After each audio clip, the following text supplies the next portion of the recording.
Vi har udviklet og patenteret smørløsning til motoriserede haveredskaber til Stihl og Husqvarna. Starterkitten skal man bruge, når man skal vedligeholde og smøre sine haveredskaber, som for eksempel hækkeklipper, multimaskinen, kombimaskinen fra forskellige producenterne.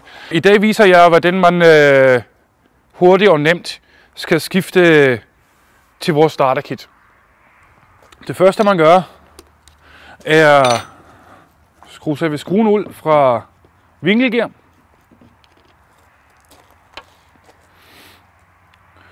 Og skruer vores specielt fremstillede smørnæppe i selve vinkelgear.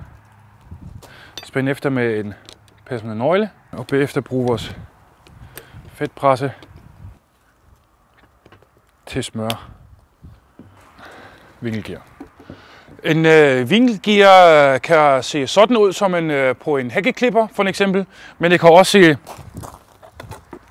sådan her ud. Vinkelgear kan se forskellige ud. Her har du vinkelgear fra en hækkeklipper, hækkesaks. Her er der vinkelgear for en kratruller for eksempel. Igen, afsmøring eller smøring af vinkelgear er ultralet.